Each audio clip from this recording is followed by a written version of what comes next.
She boarded silently, a black female soldier in crisp uniform, clutching a first-class ticket gifted by her father. No drama, no demands. Just a quiet return home. But minutes later, a flight attendant stopped her mid-aisle and said words that made the cabin freeze. "You don't belong here."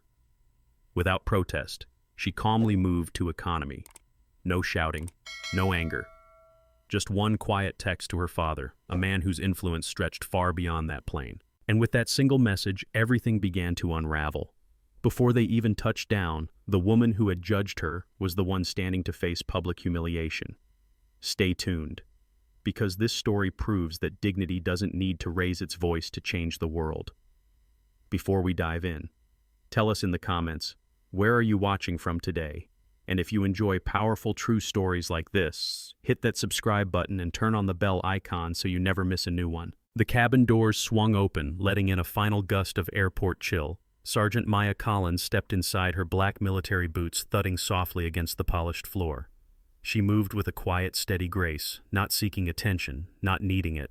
Her sharp-pressed uniform carried the weight of long months overseas, and in her hand she clutched a slim first-class ticket with the name Maya Collins printed proudly across the top. The plane hummed with routine life, murmured conversations, the crinkle of newspapers, the gentle clink of ice in plastic cups.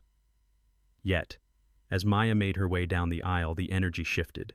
Some passengers offered polite nods, eyes catching on the rows of ribbons and the clean lines of her uniform.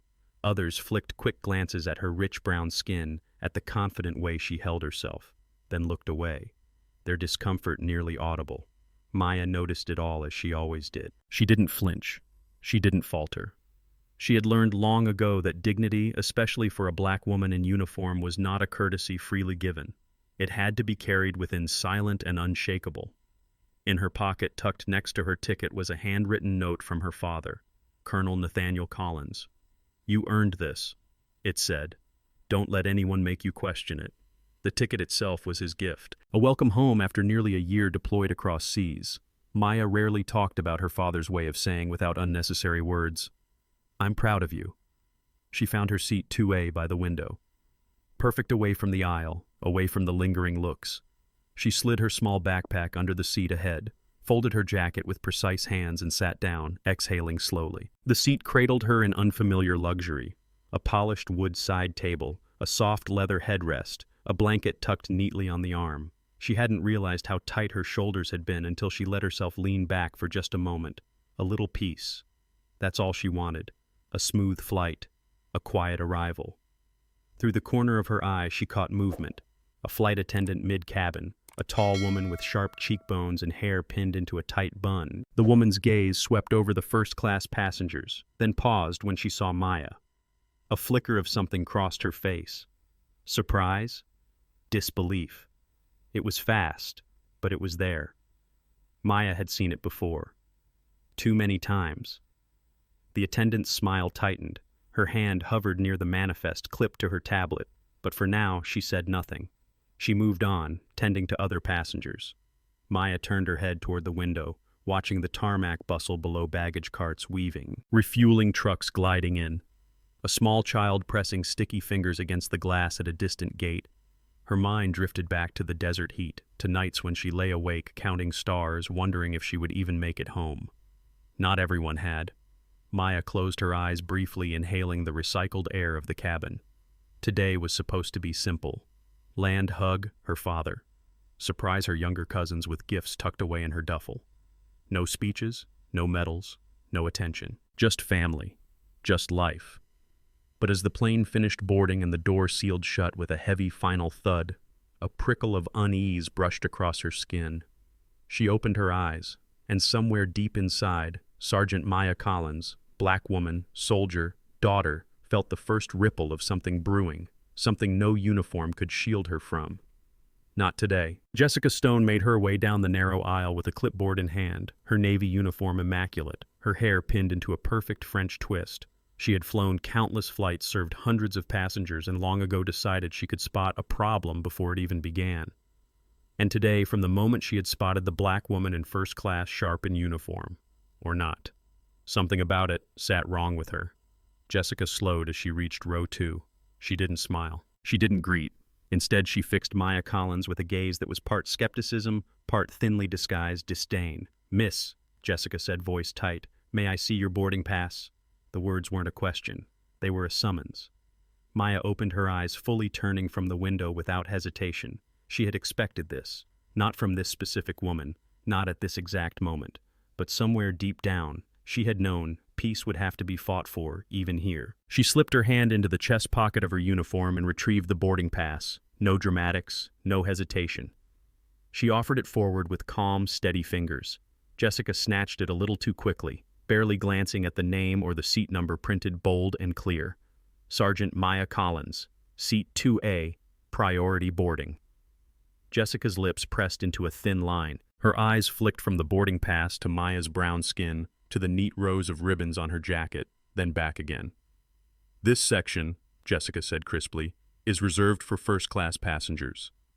Maya's face remained impassive. "I'm aware," she said evenly. Her voice carried no anger, only fact. Jessica's hand tightened around the boarding pass.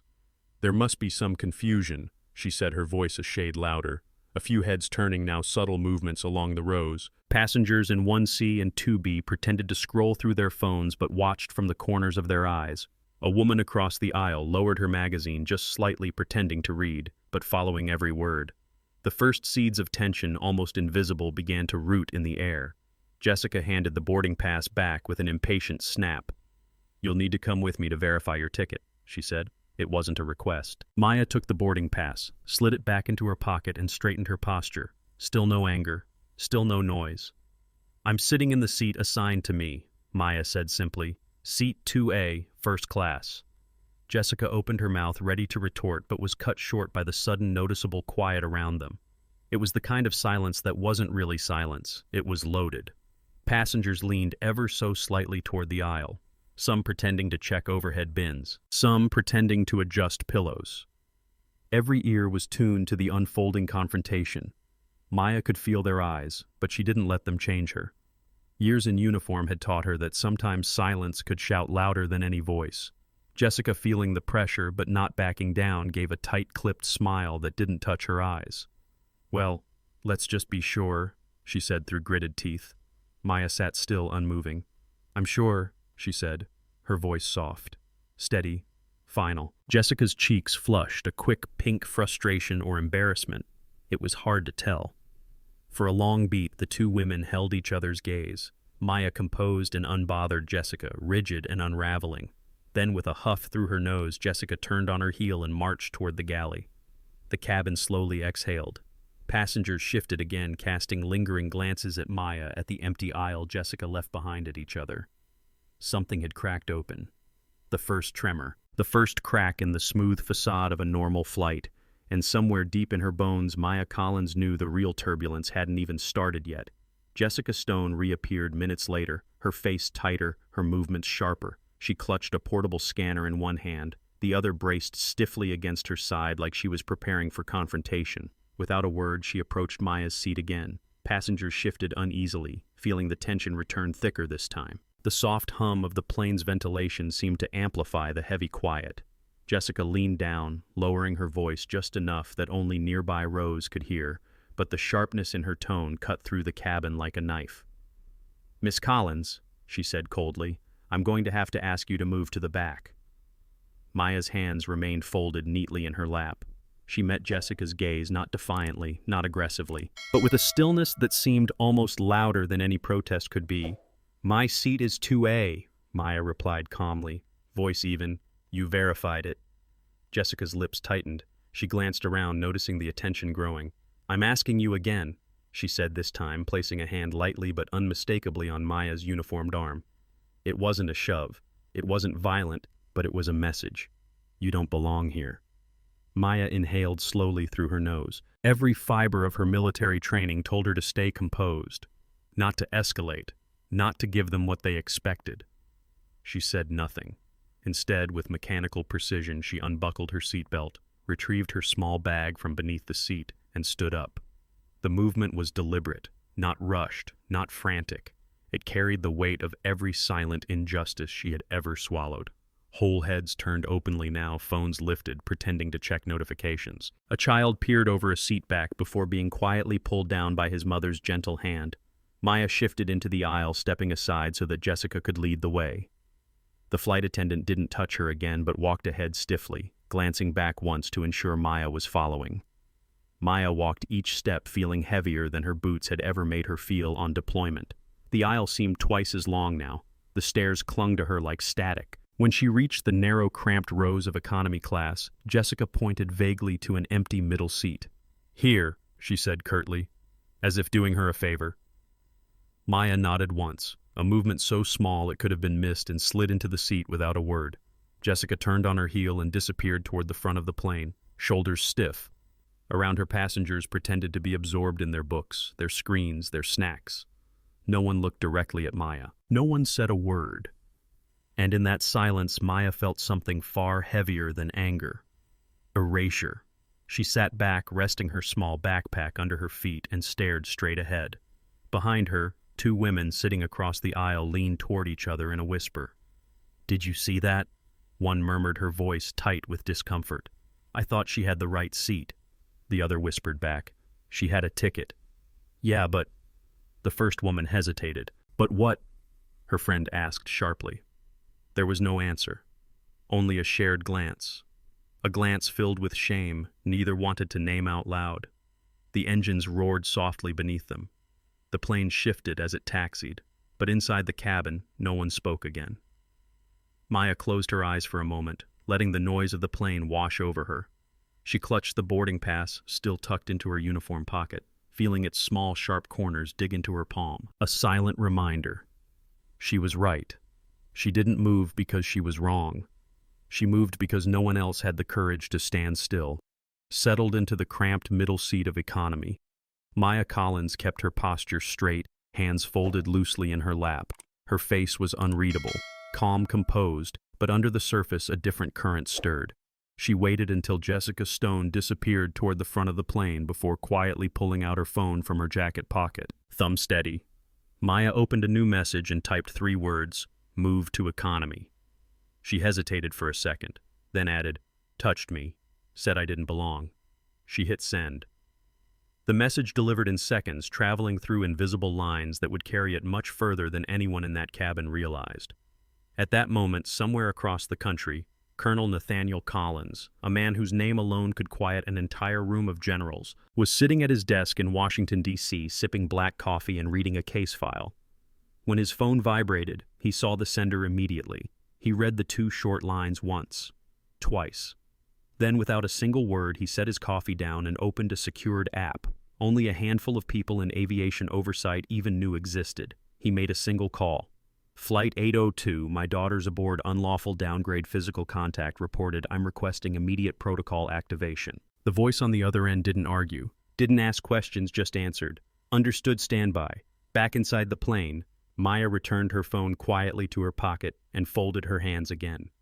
Around her, passengers shifted uncomfortably, stealing glances her way, but quickly looking back down at their screens or magazines, whenever she moved even slightly. At the front of the plane, Jessica Stone paced near the galley, still riding the adrenaline from the confrontation. Her colleague, Brooke Lawson, younger, newer, her badge still shiny, hovered nearby, pretending to organize snack trays but stealing worried glances toward Jessica. Jessica noticed. "You have to spot trouble early," Jessica said loudly enough for Brooke and nearby passengers to hear. "Can't just let anyone stroll into first-class uniform or not." Brooke froze with a packet of pretzels halfway into a basket. She said nothing. Jessica shook her head, clearly feeling vindicated. Seen it happen before, people borrowing uniforms, fake IDs. If you don't ask questions, you end up with a story on the news. Brooke finally forced a small nod, but her stomach twisted. The scene she had witnessed. Maya standing quietly, following every instruction with grace, never once raising her voice, didn't match Jessica's narrative. From across the aisle, another flight attendant, Marcus Reed, caught Brooke's eye. His face said what she was thinking. "This isn't right." Passengers nearby exchanged quiet whispers. The man in 2D, an older, white-haired businessman, scowled slightly behind his newspaper. A woman 2 rows back pulled out her phone, not to text, but to record discreetly.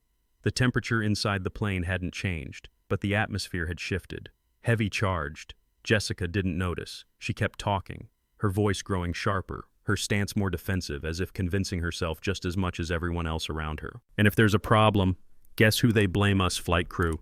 You think the airline's gonna back you up? No, you gotta be careful. Brooke nodded again mechanically, but her hands trembled slightly as she stacked cups, farther back in economy. Maya sat motionless, her eyes focused forward. She didn't need to look at her phone again to know the message had been received.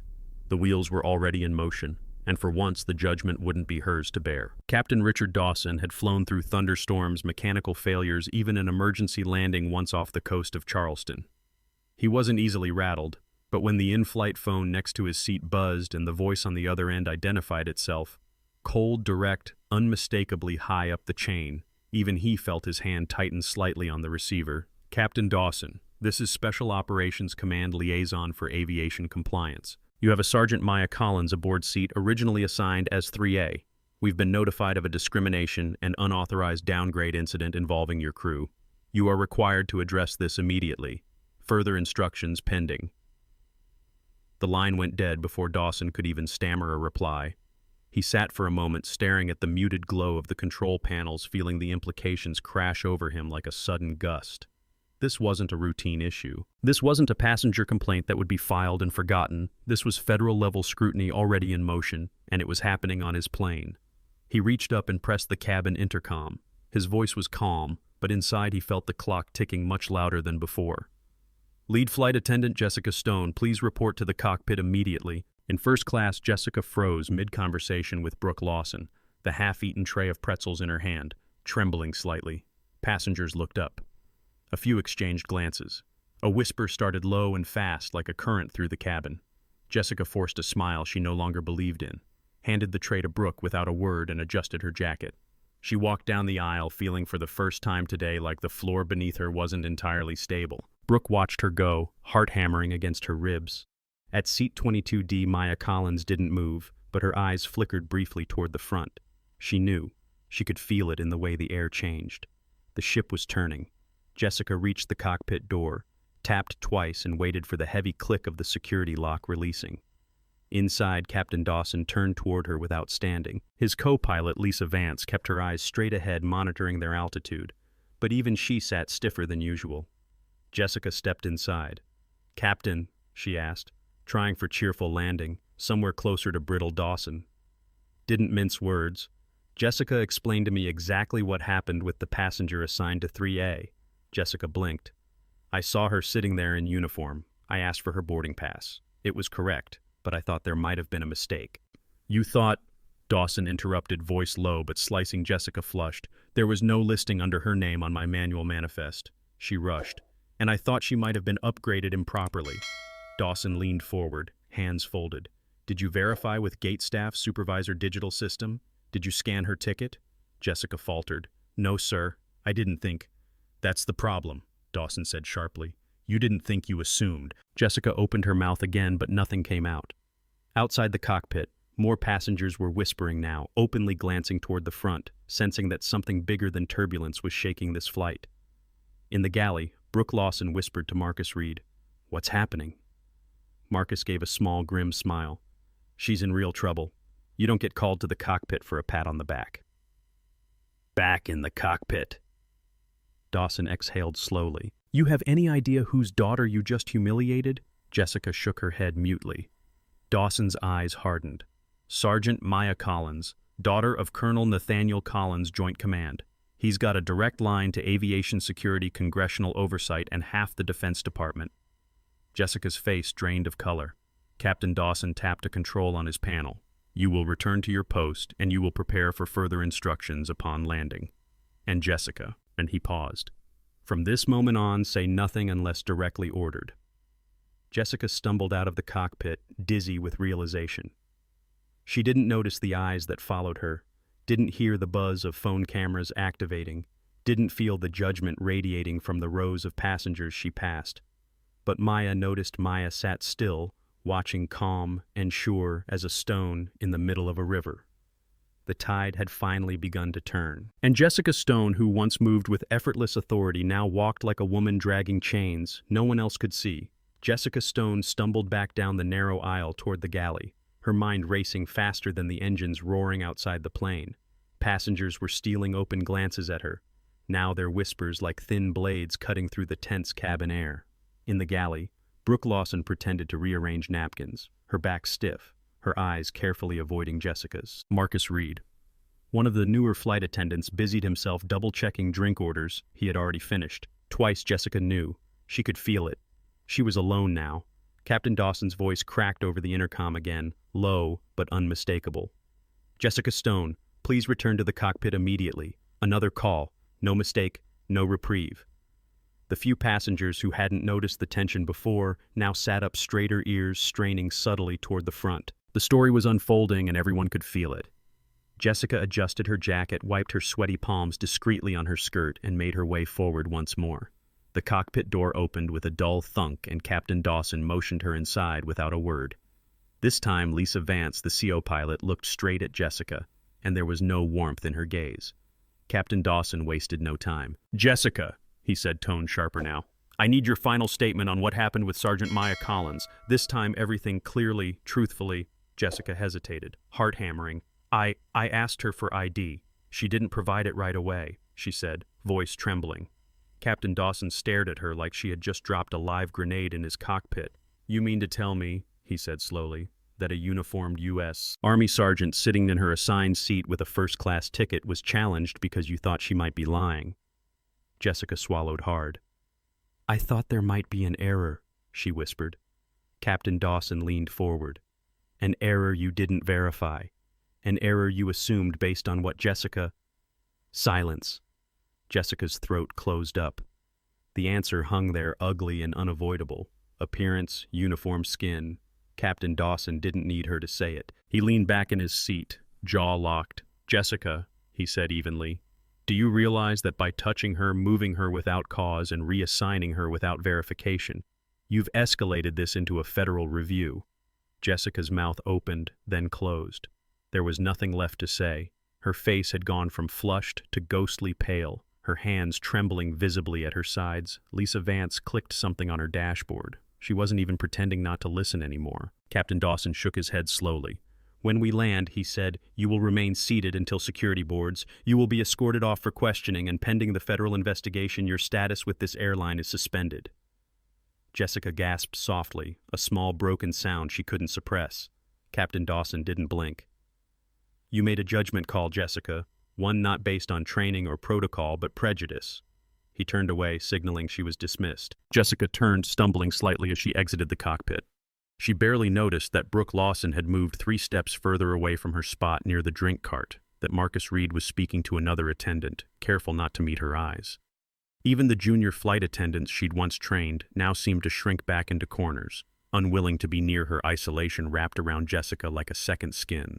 Passengers, sensing her disgrace, murmured more openly now. Phones hovered, pretending to check messages, but catching glimpses.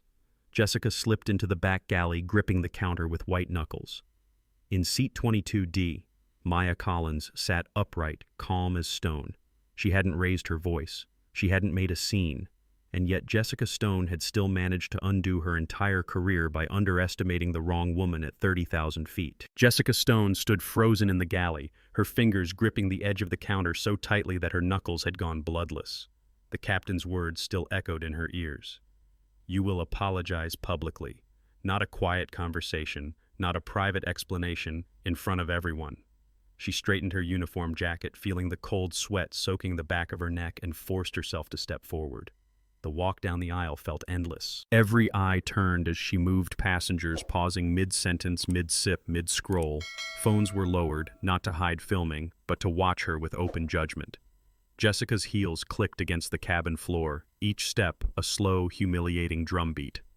In row 22, Sergeant Maya Collins sat still as a statue, back straight, hands folded neatly in her lap, face calm, unreadable. The gold insignia on her uniform caught the cabin lights, a sharp, silent reminder of everything Jessica had chosen to overlook.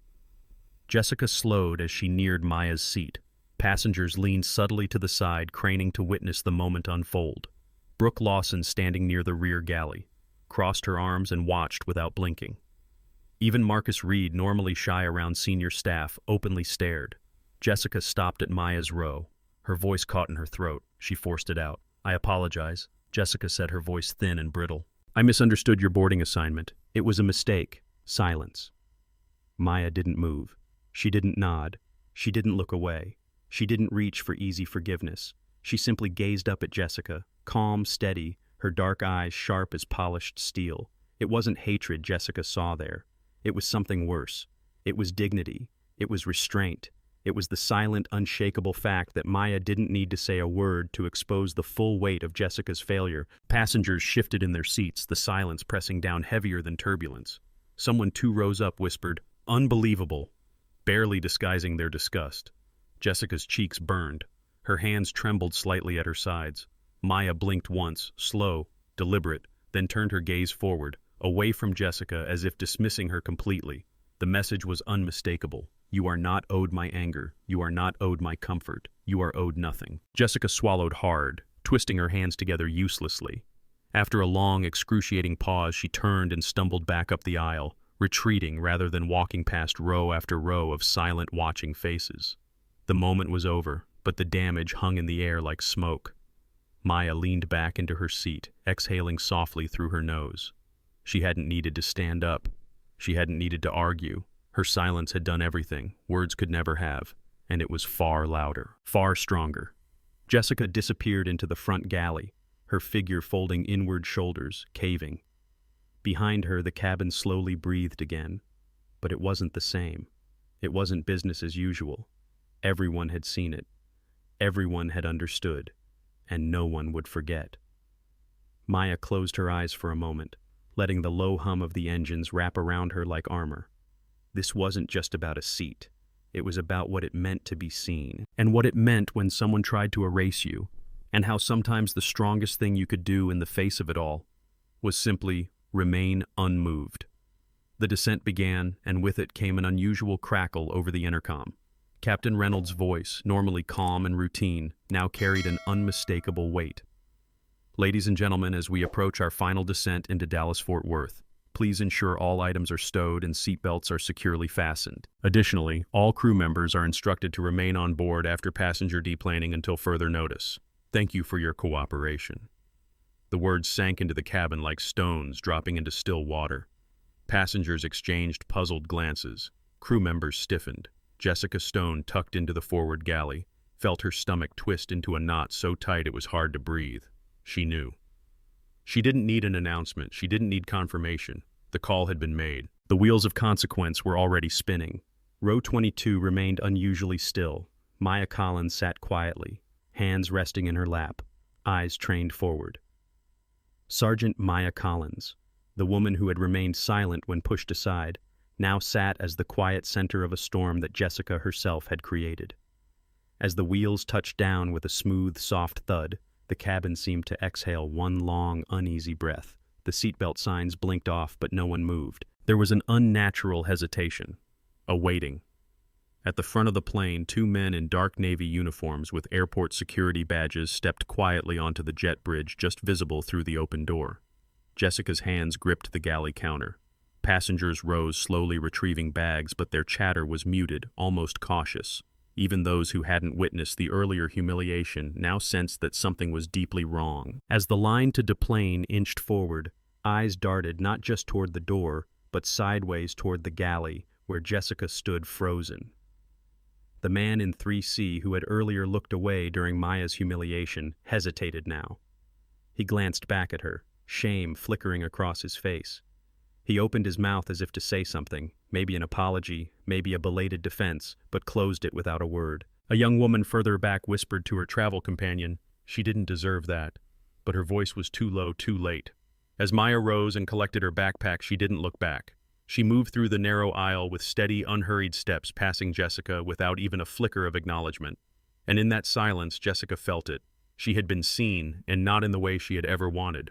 One by one, the passengers filed past, casting glances, some pitying, some judgmental, all confirming the same thing. This wasn't just about a mistake. It was about judgment. It was about assumption. It was about power, used carelessly, and consequences that finally could not be dodged.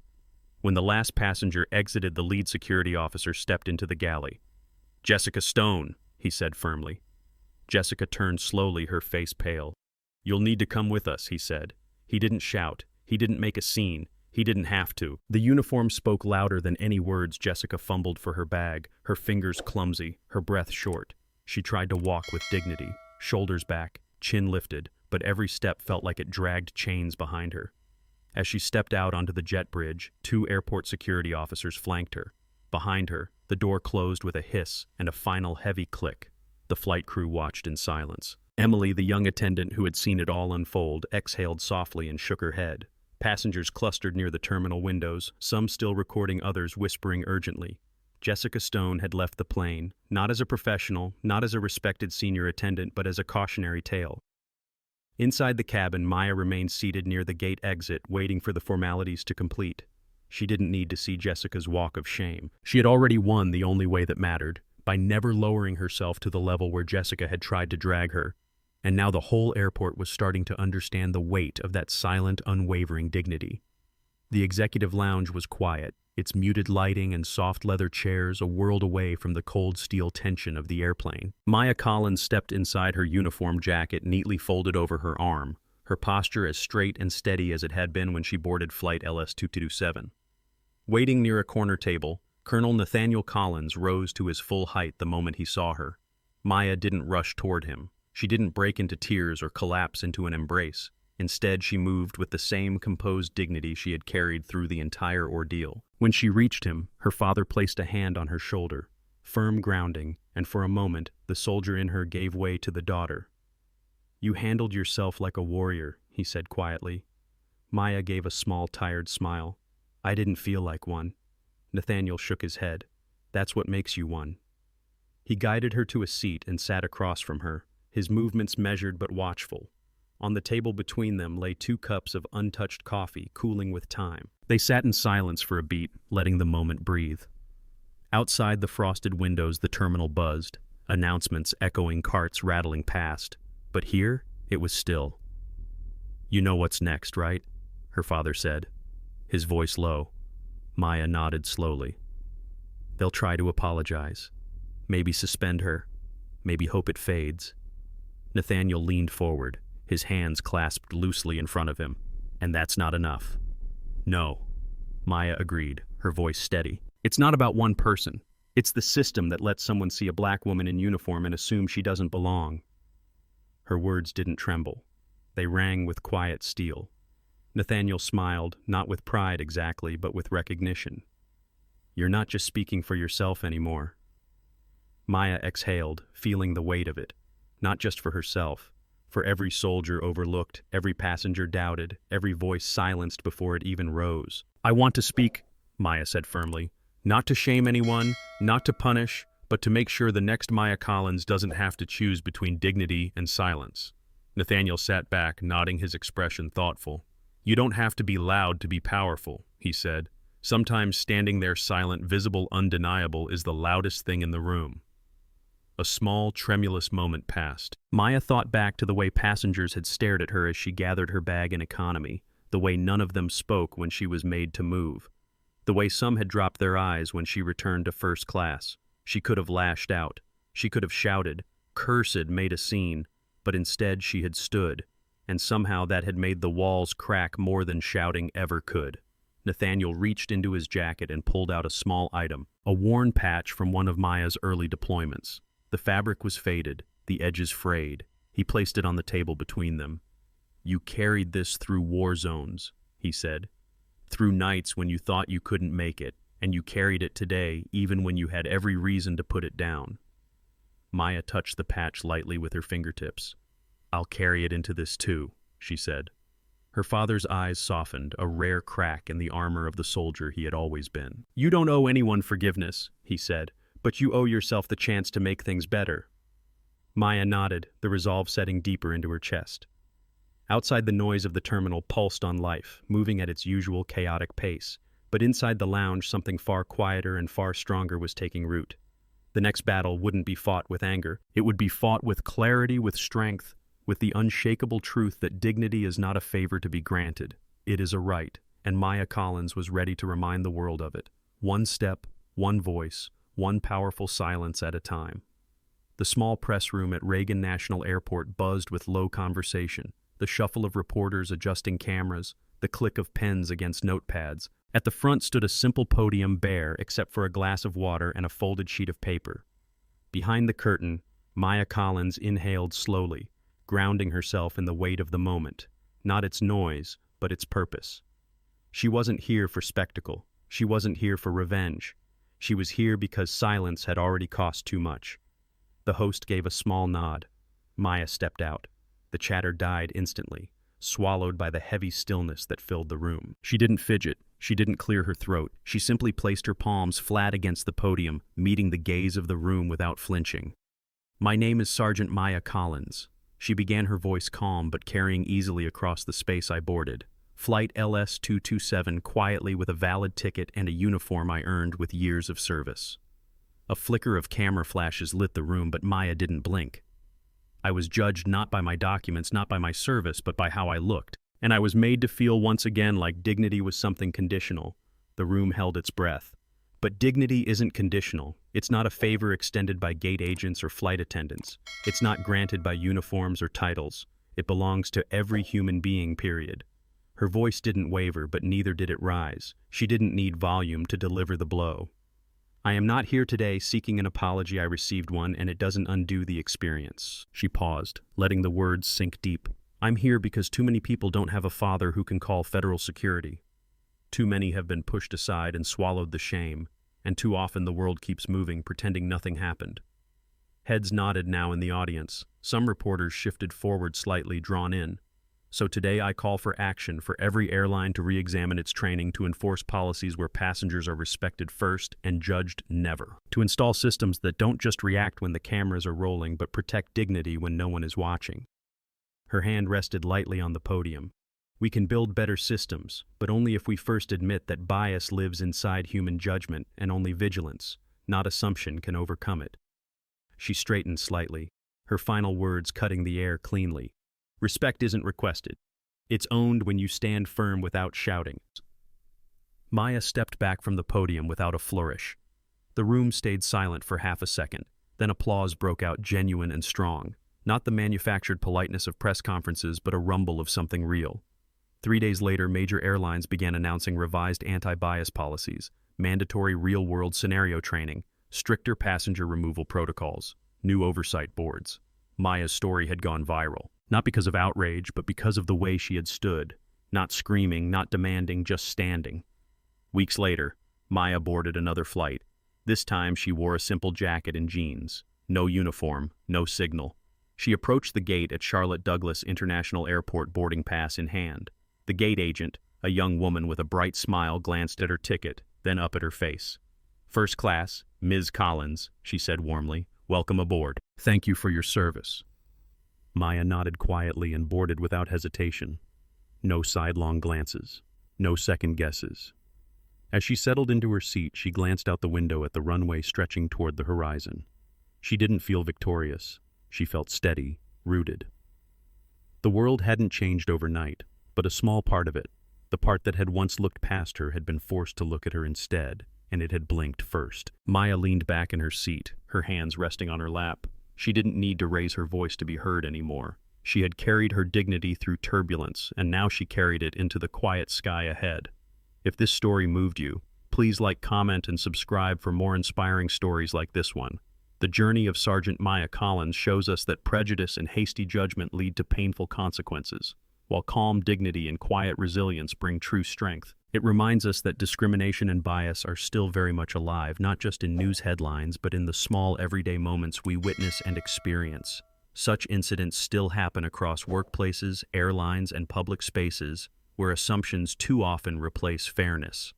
In our personal lives, we should practice seeing the full humanity in every person before rushing to judgment. In the workplace, we must ensure that respect and verification come before assumptions. As a community, we must stand against silent bias, not with anger, but with steady, unwavering action.